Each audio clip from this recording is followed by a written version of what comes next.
It's early Friday at a mosque in Parklands, 6 a.m. to be precise. And for a mosque that is usually quiet and peaceful, the removal of these different set of shoes that have seen better days changes the aura here. It is another week of teachings for this congregation. But this is not your ordinary congregation, and this is not your ordinary preacher. Sisi jukumu letu ni moja.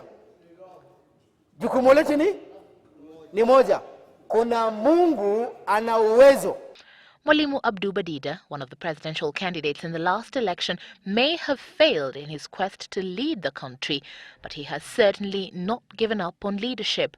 And so every Friday he meets this group of over 90 street boys and men and engages them for an hour in the hope of making them better people. And when I looked around, I realized that there are so many of them. In the evenings when you walk around, 1st Avenue, 2nd Avenue, 3rd, 4th, up to 6th, you'll see them carrying big sacks. And they just spend on the streets. It is a special type of congregation, though, as we soon found out. Most here are literate. They can read. I am your Lord the God. You shall have no other gods before me. Like this man, fondly referred by the rest as engineer.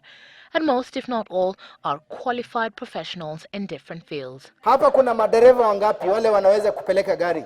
Inua mkono. 1, 2, 3, 4, 14, 15. 15 drivers.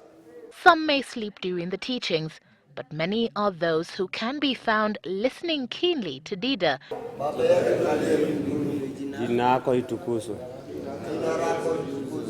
With some even participating in prayer at the end of each session. Never mind that some may only know the prayer in their local dialect. All this for a group that was, at the beginning, enticed only by the promise of breakfast. Tuwe watu wazuri. Sawa sawa? Mnasikia? Sawa. Sasa tuchukue breakfast yetu. Aya, wepatia maziwa. A mandazi and a packet of milk every Friday.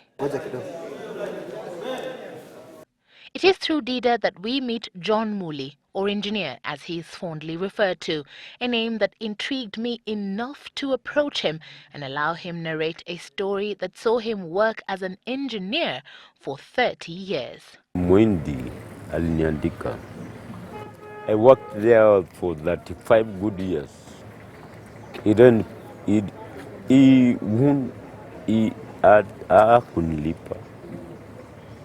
John tells me that after he tried to look for another job, but since he had no papers, having studied at Kenya Polytechnic but dropped out before he could finish, he had no option but to settle for the street life. The stress. Hii stress kinafanya nimebei good. I'm electrical, I know. Sasa hiyo ukipata kazi utafanya? Lakini nikipata kazi nafanya tu. Shida ni kosa pesa. Kosa pesa. Kazi hiyo ya electrical ni nini unaweza fanya? Yote tu. Anything.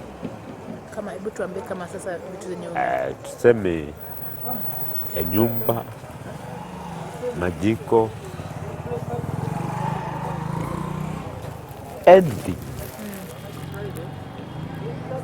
Bora tu niwe na tools. Tools zangu ziliibika. It is a story that almost brought me to tears, but one that is repeatedly told not only by the over 90 street boys and men in Parklands, but across the country.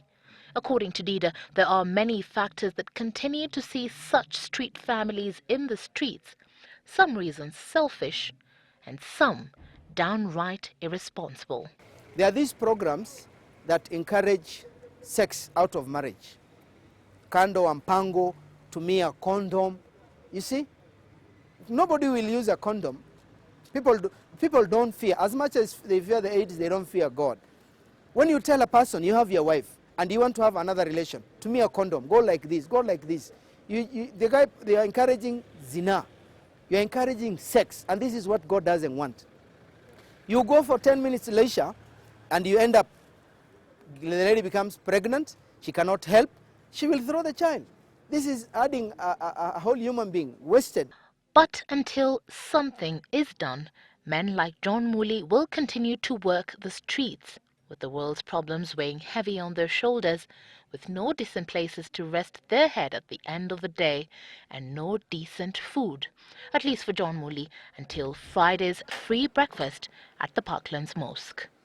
Evelyn Wambui, Citizen, Live at 9.